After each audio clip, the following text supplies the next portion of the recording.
आता या बुलेटिनमध्ये बघूया सुपरफास्ट 100 बातम्या। उपमुख्यमंत्री एकनाथ शिंदे यांनी उपराष्ट्रपती सीपी राधाकृष्णन यांची भेट घेतली। राजधानी दिल्लीमध्ये त्यांच्यात चर्चा झाली। E20 मिश्रणाविरुद्धची सोशल मीडिया मोहीम ही राजकीयदृष्ट्या मला लक्ष करण्यासाठी पैसे देऊन केलेली मोहीम असल्याचा गंभीर आरोप रस्ते आणि वाहतूक मंत्री नितीन गडकरींनी केलाय। सोशल मीडियावरती जी मोहीम चालवण्यात आली त्यात काहीही तथ्य नाही असं गडकरी म्हणाले। 34 जिल्हा परिषदांमधील अध्यक्षपदाचं आरक्षण जाहीर झाले। स्थानिक स्वराज्य संस्थांच्या निवडणुकीबाबत हालचालींना वेग आलाय। बिहारमध्ये काँग्रेसनं सोशल मीडियावरती मोदींच्या मातोश्रींचा AI निर्मित व्हिडिओ पोस्ट केला, त्यामुळे भाजपनं आंदोलन करत याचा निषेध केला। दरम्यान भाजपच्या कार्यकर्त्यांनी जोरदार घोषणाबाजी केली। सुशीला कार्कींकडे नेपाळच्या पंतप्रधान पदाची जबाबदारी देण्यात आली आहे। नेपाळमध्ये हिंसाचाराच्या घटनेनंतर सत्तांतर झालंय आणि सोशल मीडियावरती बंदी घातल्यानं तरुणांनी हिंसाचार केला होता। धुळ्यात अखिल भारतीय महात्मा फुले समता परिषदेनं आंदोलन केलं। मराठा समाजासाठी काढलेला शासन निर्णय रद्द करण्याची मागणी करण्यात आली। ओबीसीतून आरक्षण न देण्याचीही मागणी करण्यात आली आहे। यावल तहसील कार्यालयासमोर ओबीसी समाजानं आंदोलन केलं। मराठा समाजासाठी काढलेला GR तातडीनं रद्द करण्याची मागणी करण्यात आली। GR रद्द न केल्यास ओबीसी समाज तीव्र आंदोलन करणार असल्याचा इशारा देण्यात आलाय। हिंगोलीमध्ये बंजारा समाजानं उपोषण केलं। एसटी प्रवर्गातनं बंजारा समाजाला आरक्षण देण्याची मागणी करण्यात आली। दरम्यान बंजारा समाजाच्या तरुणांनी रॅली काढली। जालना जिल्हाधिकारी कार्यालयासमोर आदिवासी समाजानं मोर्चा काढला। बंजारा समाजाला एसटी प्रवर्गातनं आरक्षण न देण्याची मागणी करण्यात आली। मोठ्या संख्येनं नागरिकांनी आंदोलनात सहभाग घेतला। लातूरमध्ये RPI नेते सचिन खरात यांनी भरत कराडच्या कुटुंबियांची भेट घेतली। यावेळी त्यांनी कुटुंबियांचं सांत्वन केलं। कुटुंबाला शासकीय नोकरी द्या आणि 10 लाखांची मदत देण्याची मागणी त्यांनी मुख्यमंत्र्यांकडे केली। मराठा आरक्षणाला जर मंत्रिमंडळातले मंत्रीच विरोध करत असतील तर मुख्यमंत्र्यांनी त्यांची भूमिका स्पष्ट करावी असं आमदार शशिकांत शिंदे म्हणाले। सरकारमध्ये एकवाक्यता नाही, त्यांनी फक्त 2 समाजात तेढ निर्माण करण्याचा प्रयत्न केला असा आरोप शिंदेंनी केला।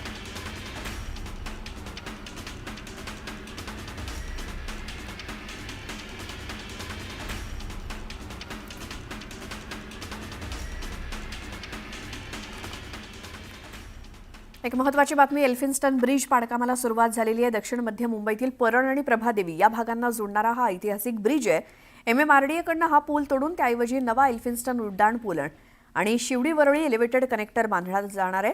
तर सुरक्षेखातर या मार्गावरची वाहतूक बंद करण्यात येणार असल्यामुळे दक्षिण मुंबई आणि दक्षिण मध्य मुंबईतील परळ, प्रभादेवी, वरळी आणि भायखळा या भागांमधली वाहतूक प्रभावित होणार आहे। त्यामुळे वाहन चालकांनी पर्यायी मार्गाचा वापर करावा अशी सूचना वाहतूक पोलिसांनी दिली आहे। एल्फिन्स्टन पूल पाडकामामुळे प्रभावित होणाऱ्या लक्ष्मी निवास आणि हाजी नुरानी चाळ या 2 इमारतींमधील 83 प्रकल्पग्रस्त कुटुंबाचं पुनर्वसन प्रभादेवी परिसरातल्या म्हाडाच्या उपलब्ध सदनिकांमध्ये करण्याचा प्रस्ताव उपमुख्यमंत्री एकनाथ शिंदे यांनी मान्य केला आहे। त्यामुळे या रहिवाशांना मोठा दिलासा मिळणार आहे। प्रत्येक प्रकल्पग्रस्त कुटुंबाला 405 चौरस फूट क्षेत्रफळाची सदनिका दिली जाणार आहे।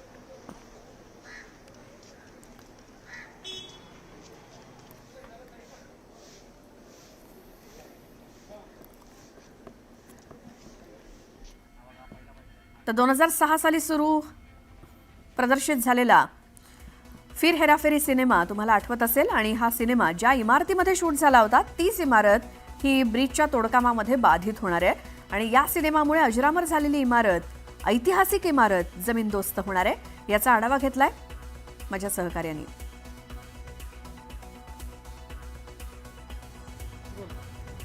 ये बाबूराव का स्टाईल आहे डायलॉग तुम्हाला आठवला असेल आणि जिथे तो म्हटला गेला होता त्याच ठिकाणी आपण आहोत आणि मागे ही इमारत तुम्हाला पाहिल्यावर लक्षात येईल आपण कुठे आहोत आणि कोणता नेमका हा सिनेमा आहे।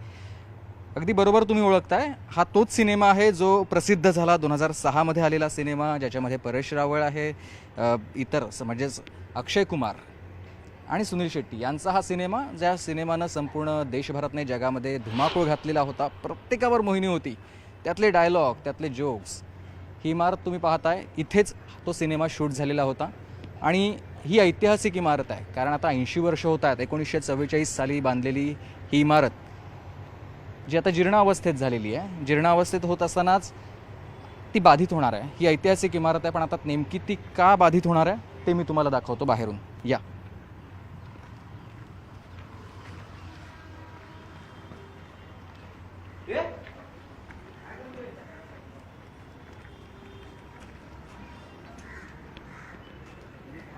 आणि आता आपण बाहेर आलेलो आहोत. मागे तुम्ही बघताय हा एल्फिन्स्टन पूल आहे आणि एल्फिन्स्टन पूल आता बंद झालेला आहे. आणि एल्फिन्स्टन पूलला अगदी लागून असलेली जी बाधित होणारी इमारत आहे ती हीच इमारत आहे जी 1944 साली स्थापन झालेली होती. सूरज बिल्डिंग जिचं नाव आहे आणि 81 वर्षांची ही इमारत जी तशी जीर्णावस्थेत झाली आहे, मात्र तरीही आता पूल तोडण्याचं काम जेव्हा सुरू होतं आहे त्यानंतर ही इमारत देखील आता तुटणार आहे आणि या इमारतीतल्या रहिवाशांना आता इतर ठिकाणी घरं दिली जाणार आहेत. व्हिडिओ जर्नलिस्ट गणेश कदम यांच्यासह मी सुमित सावंत, न्यूज 18 लोकमत, मुंबई.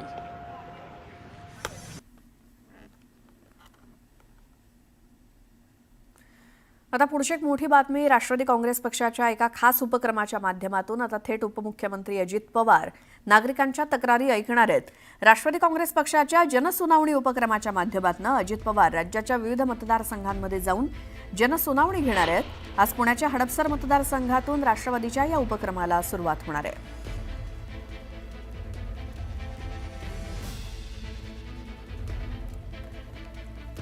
तर स्थानिक स्वराज्य संस्थांच्या निवडणुकीबाबत महत्त्वाची बातमी समोर आली आहे. 34 जिल्हा परिषदांमधील अध्यक्षपदाचं आरक्षण जाहीर झालंय. सरकारनं GR जाहीर केलेलं आहे. नाशिक जिल्हा परिषद सर्वसाधारण गटासाठी अध्यक्षपद आरक्षित असणार आहे. ठाण्याचं अध्यक्षपद सर्वसाधारण महिलेसाठी आरक्षित आहे. पुणे अध्यक्षपद सर्वसाधारण गटासाठी आरक्षित असणार आहे.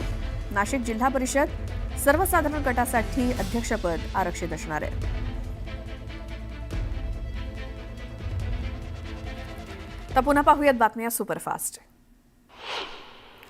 सोनं आणि चांदीच्या किमतीनं नवा उच्चांक गाठलाय. दिल्लीच्या सराफा बाजारात सोन्याची किंमत प्रति 10 ग्रॅम 1,13,800 रुपये इतकी झाली आहे. या वर्षात सोन्याचे दर तब्बल 34,850 रुपये म्हणजे 44% वाढलेत, तर चांदीचे दर 42,300 रुपयांनी वाढलेत. ऑगस्ट 2025 मध्ये महागाई मासिक आधारावरती अल्प प्रमाणात वाढून 2.07% झाली. मुख्यत्वे भाज्या, मांस आणि मासे यांच्या किमती वाढल्यामुळे महागाई वाढली आहे. त्याआधी जुलै महिन्यात ही महागाई 1.61% होती.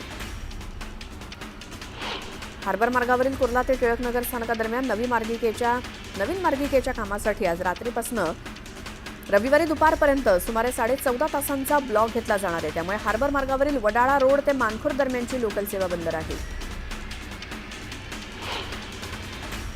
वाहतुकीसाठी प्रभावी देवी पूल बंद करण्यात आलाय. त्यामुळे या मार्गावरील एसटी महामंडळाच्या बसेसच्या मार्गात बदल केलेला आहे. बदललेल्या मार्गात एसटीचा प्रवास काही किलोमीटरनं वाढणार असल्यामुळे एसटीच्या तिकीट दरात सुद्धा वाढ होणार आहे. खड्ड्यांच्या समस्येवरती तोडगा काढण्यात अपयशी ठरल्यावरून उच्च न्यायालयानं मुंबई महानगर प्रदेशातील महापालिका आणि अन्य प्राधिकरणांवरती कठोर शब्दात ताशेरे ओढले.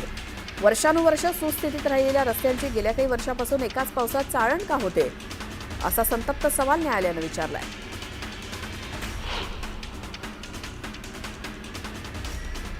पुण्यातील ससून रुग्णालयातील चतुर्थ श्रेणी कर्मचाऱ्यांची 354 पदं भरली जाणार आहेत. यासाठी भरती प्रक्रिया सुरू असून 26,000हून अधिक उमेदवारांनी अर्ज केलेत. यात कक्षसेवक पदाच्या 165 जागांसाठी सर्वाधिक 14,246 अर्ज आले. नरिमन पॉइंट इथल्या विधान भवनाजवळील भूखंडावरती आता रिझर्व्ह बँक ऑफ इंडियाची इमारत उभी राहणार आहे. मुंबई मेट्रो रेल कॉर्पोरेशननं हा 16,842 चौरस मीटर क्षेत्रफळाचा भूखंड 3,472 कोटी रुपयांना आरबीआयला दिलाय. या भूखंडाच्या विक्री करारावरती दोघांनी स्वाक्षरी केली. राज्यातील 34 जिल्हा परिषदांच्या अध्यक्षपदासाठी आरक्षणाची यादी जाहीर करण्यात आली. विविध प्रवर्गानुसार ठरवण्यात आलेल्या या आरक्षणामुळे स्थानिक स्वराज्य संस्थांच्या केंद्रस्थानी कोण राहणार ते निश्चित झालेलं आहे. यंदा मान्सूनचा परतीचा प्रवास येत्या 15 सप्टेंबरपासून सुरू होणार असल्याचा अंदाज भारतीय हवामानशास्त्र विभागानं वर्तवलाय. दुसरीकडे बंगालच्या उपसागरात तयार झालेल्या कमी दाबाच्या क्षेत्रामुळे राज्यात पुढचे 3 दिवस सर्वदूर पावसाची शक्यता असल्याचं हवामान विभागानं म्हटलंय.